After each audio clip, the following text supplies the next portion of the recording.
이번에 국채금리 역전 현상이 나왔죠. 원래 일반적으로 장기 국채금리가 단기보다 높습니다. 아니, 더 오래 들고 있겠다는데 우대해 줘야죠. 근데 이게 역전되는 현상이 종종 나와요. 종종이라기엔 너무 머네요. 15년 전에 나왔었습니다. 그 시기가 리먼 브라더스 사태가 터지기 이전 서브프라임 모기지 뭐 이런 내용들이 나올 때쯤이었어요. 그러니까 언뜻 보기에도 지금 이렇게 역전된 현상의 위치가 이때랑 비슷하잖아요. 요 시기가 2006년과 2007년도입니다. 근데 재밌는 거는 그 우리가 아는 리먼 브라더스 사태는 2006년도와 7년도에 터지지 않았어요. 2008년도 9월에 터졌습니다. 한 시기로 따지면 요쯤 되겠네요. 당장 알 수 있는 거는 이게 여기서 이렇게 역전되어 있다 한들 바로 어떤 큰 이벤트가 터지는 건 아니구나. 그 이후에 몇 년 후에 터졌구나. 이렇게 알 수 있겠죠. 근데 제가 영상을 찍는 이유는 뭐냐면, 야, 그러면 이 역전됐다 해서 별일 없는 거잖아. 라고 할 수는 있겠지만, 요 이벤트가 발생하기 전까지 여기서 발생했던 어떤 원인들이 이렇게 사건을 터트린 겁니다. 2008년도 9월 달에 파산 신청을 하고, 14일 날 신청하고, 15일 날부터 보호에 들어갔을 거예요. 근데 알아야 되는 거는 2007년도쯤에 미국에서는 부동산 가격 하락이 나왔습니다. 집값이 계속 떨어지는 거예요. 근데 요 집값이 떨어진 거에 플러스로 부실 채권들이 막 나오게 됩니다. 요때 나왔던 부실 채권들이 서브프라임 모기지 론이라는 겁니다. 일반적으로 은행에서 담보대출을 해줄 때 첫 번째로 프라임 등급이 있고요. 그 두 번째로 알트 A 등급이라는 게 있습니다. 그리고 세 번째가 서브프라임이에요. 그러니까 프라임은 여러분들이 고기를 좋아하시면 저는 고기를 매우 좋아하기 때문에 아는데 프라임 등급은 가장 우수한 등급입니다. 돈도 많지 상환 능력도 좋지. 그러니까 최고급이라는 거고요. 알트 A는 상환 능력이 어느 정도 있긴 한데 얘네 안 갚을 수도 있어. 약간 좀 애매한 사람들. 그러니까 서브 프라임 같은 거는 돈도 없고 능력도 없는 뭐 요런 사람 자체가 그렇다는 게 아니라 그 사람의 어떤 경제적 수준 자체가 그렇다라는 거죠. 어떤 지급 능력 자체가 그리고 그거를 이행하지 않을 가능성이 굉장히 다분해 보이는 그런 사람들입니다.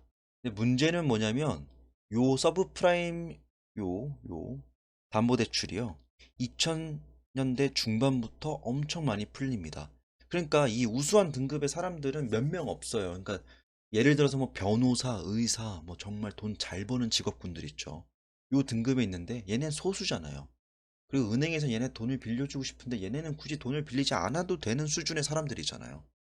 그러다 보니까 고객의 대상은 서브 프라임이 제일 많은 거고 그 다음에 알트 A였던 거예요. 그래서 요 사람들을 잡기 위해서 어떤 상품을 내놔야겠다. 그래야지 우리가 먹고 살지. 요 생각을 은행에서 한 겁니다. 그래서 이 서브 프라임 등급을 엄청 많이 내보내요. 그러니까 이게 문제가 뭐였냐면 예를 들어서 집이 하나가 있다라고 합시다. 그럼 이게 한 10억이에요. 그럼 얘를 담보로 대출을 해줘가지고 1억을 대출해주고 이 1억이 또 1억 해주고. 그러니까 집은 하나인데 여기 껴있는 대출이 막 10억을 훨씬 넘어가는 거예요. 그러니까 배보다 배꼽이 더 커진 거죠.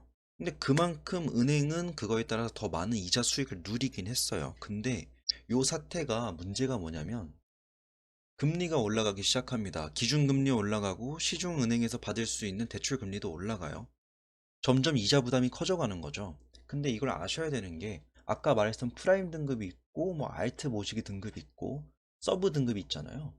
잘 생각을 해보면 정말 좋은 직업을 가지고 있고 상환 능력이 좋은 사람들에게는 이율이 낮습니다. 그러니까 기준금리 플러스 해가지고 뭐 거의 0. 몇몇몇 이렇게 더 받을 거예요. 근데 알트는 요거보다 뭐 2%더 받는다 치고 서브 프라임 이 사람들 갚을 수 있는지 없는지 모르겠으니까 이율이 높습니다. 그러니까 제3금융권인 거죠. 이 사람들을 예로 들어봐요. 예를 들어서 요때 당시 금리가 2%대였으니까 그리고 장기 채권이 이거 기준금리 하면 요때 한 2, 3% 됐을 거예요. 이 당시에는 5% 정도로 그냥 돈을 갚으면 되는 거였다고 칩시다. 근데 이렇게 올라가니까 갑자기 한 10%대 넘어가는 거죠. 한 달에 이자 100만 원 내면 됐는데 갑자기 200만 원 내라는 겁니다. 그래서 이 사람들이 돈을 안 갚기 시작해요. 근데 아까 말했다시피 몸통이 감내할 수 있는 것보다 훨씬 더 많은 돈이 뿌려졌다 했잖아요. 부실 채권들이 많이 나온 겁니다. 그러다 보니까 얘가 못 갚으니까 쟤도 못 갚고, 쟤가 못 갚으니까 얘가 또 못 갚고, 걔가 못 갚으니까 얘도 못 갚고, 그러니까 서로 얽혀가지고 무너지는 겁니다. 그렇게 해서 상환 불가한 상품들이 많이 나오게 되었고요. 서브 등급 터지니까 알트 등급 터지고 프라임 등급 터지고 그냥 그 부동산 시장 자체가 아예 박살이 난 거예요. 그러니까요. 그러니까 지금의 그 장단기 국채 요 움직임만 보고 위치만 보고 표현하자면 요쯤이잖아요. 근데 요때가 어떤 상황이었냐? 리먼 브라더스가 망하니 안 망하니도 몰랐을 때였습니다. 당시에는 아마 리먼 망한다 안 망한다 음모론 말하면 정말 미친놈 취급받는 시기였을 거예요. 근데 요때 이제 서브프라임 모기지 사태에 대한 어떤 심각성이 나오기 시작하고 요 부실 채권들에 대한 비판들이 나오기 시작을 합니다. 그러고 나서 부동산 가격은 하락하기 시작하죠. 지금이 딱 그런 상황이에요. 지금 요 이벤트 자체를 미국에 빗대어서 본 건데 우리나라 기준으로 보자면 그 여파가 안 올 수도 있습니다. 근데 한 가지 확실한 거, 요렇게 역전 상황이 나와 있을 때는 분명히 어떤 금이 좀 가고 있더라.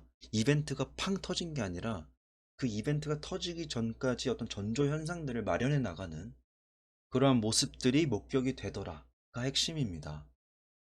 제가 집어드리고 싶은 거는 지금 이렇게 역전 현상이 나왔다 해서 정말 큰 이벤트가 터지겠구나라고 생각하는 건 아니고요. 저는 만약에 리먼급은 아니더라도 뭐 그에 준하는 수준의 어떤 경제 위기가 찾아온다 라고 합시다. 그러면 그 시점이 2022년이 아니라 23년도 아니고 저는 24년 정도로 봅니다. 요때 돼서 이벤트가 터지면 터지지 뭐 안 터지고 넘어가면 더 좋죠. 훨씬 더 좋은 일이죠. 근데 만약에 터진다면 지금 당장이 아니라 2년 정도 후에 요때처럼 터질 것 같다 라는 생각 정도입니다. 근데 재밌는 건요, 이 이벤트가 터졌다 해서 리먼처럼 증시를 박살낼 수 있는 이벤트가 아닐 수도 있는 거죠. 엄청 신기한 좋은 이벤트가 될 수도 있는 거예요.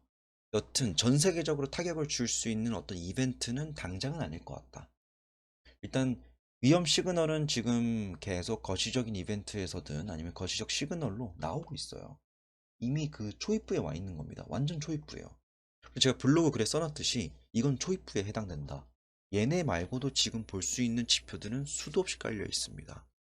근데 일단 알아둬야 되는 거는 국채 금리 기준으로 지금은 어떠한 현상이 터지기 한 1, 2년 전쯤 일어날 수 있는 그 크랙들에 불과하다. 그래서 그 크랙들을 잘 살펴보고 나에게 어떤 이벤트가 터질 수 있는지 알아봐야 된다.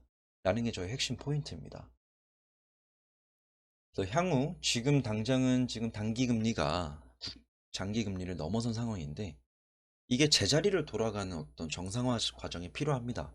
그러면 얘가 다시 요 아래로 고개를 숙이고 내려가려면 어떤 움직임이 나와야 되냐면 당장의 금리 인하는 어려워요. 추가적으로 금리 인상도 할 거고요.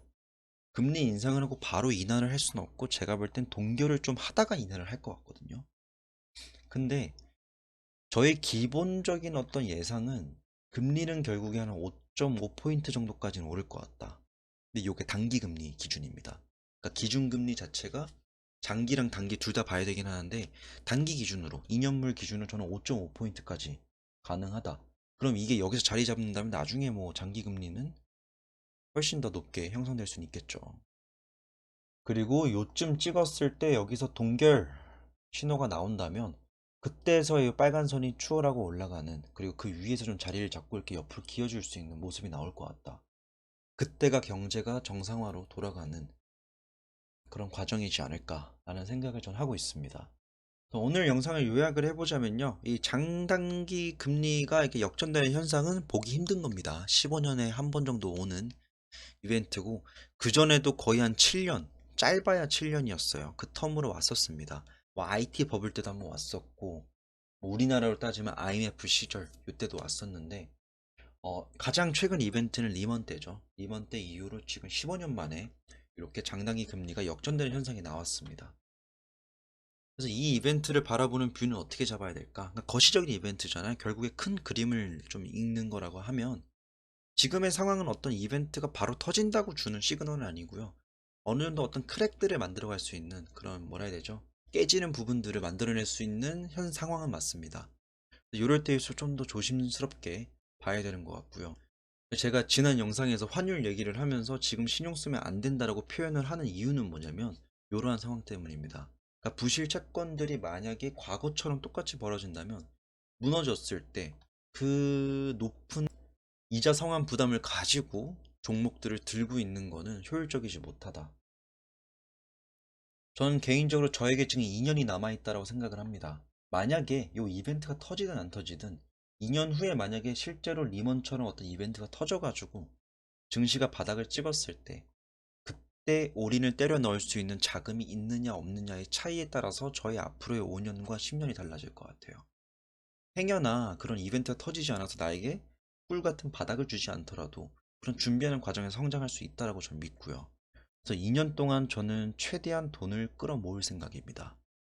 어떠한 방법으로든 뭐 물론 합법적인 선 내에서 열심히 일을 해서 돈을 끌어모아서 이 2년을 준비하는 좀 대형 프로젝트를 준비하는 게 어떨까 싶습니다.